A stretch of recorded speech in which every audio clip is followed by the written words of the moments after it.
विवेक, क्योंकि हमने पिछले साल की अगर हम बात करें, कोविड की संख्या जिस तरीके से बढ़ी और उसके बीच में ही हमने उससे पहले बिहार का चुनाव हमने देखा, बंगाल का चुनाव देखा और बूथों की संख्या बढ़ाई गई, गर्भवती महिलाओं के लिए अलग से व्यवस्था की गई, कैसे लोग ज्यादा से ज्यादा सुरक्षित मतदान कर सकें, इसकी कोशिश हमने देखी।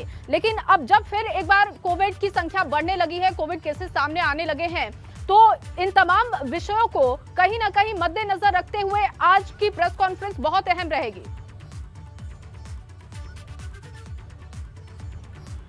बिल्कुल जी हाँ, देखिए जिस तरह से 3 दिन पहले चुनाव आयोग की यहाँ पर निर्वाचन आयोग की प्रेस कॉन्फ्रेंस हुई थी, उन्होंने बताया था कि कोविड गाइडलाइन का पालन करने के लिए, चूंकि सोशल डिस्टेंसिंग बहुत इंपॉर्टेंट चीज़ है। पंचायत चुनाव में हमने देखा कि किस तरह से कोरोना के दौरान पंचायत चुनाव हुआ और यूपी के गांव-गांव तक कोरोना संक्रमण फैल गया था। इसलिए अब की बार 11,000 बूथ बढ़ाए गए हैं, यानी जो मतदान केंद्रों पर जहाँ पर भीड़ नियंत्रित करने के लिए 11,000 मतदान केंद्र बढ़ाए गए हैं, बूथ बढ़ाए गए हैं। तो बूथों की संख्या बढ़ने से साफ है कि किस तरह की तैयारियां चल रही हैं। वहां पर कहा गया है कि हर तरह के इंतजाम हो, एक कोविड हेल्प डेस्क बनी हो, सैनिटाइजर का इंतजाम हो, मास्क का इंतजाम हो। और जो सबसे बड़ी बात यह है कि जब पिछले बार जब चुनाव हुआ था, पंचायत चुनाव, तब बहुत सारे पुलिस कर्मियों की और शिक्षकों की कोरोना संक्रमण से मौत हो गई थी, क्योंकि वहां पर भीड़ थी, गांव में जागरूकता नहीं थी, लोग एक दूसरे के ऊपर चढ़े आ रहे थे, बूथ कम थे, केंद्र कम थे। अब केंद्रों को बढ़ा दिया गया है, बूथ को बढ़ा दिया गया है, पूरी तैयारी है।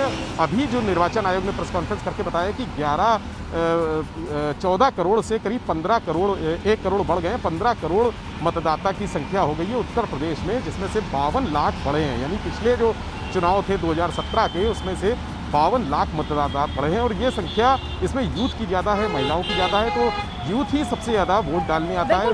क्योंकि सुरक्षित मतदान हो सके, ये प्राथमिकता होनी चाहिए जिस तरीके की स्थितियां बनी हुई हैं।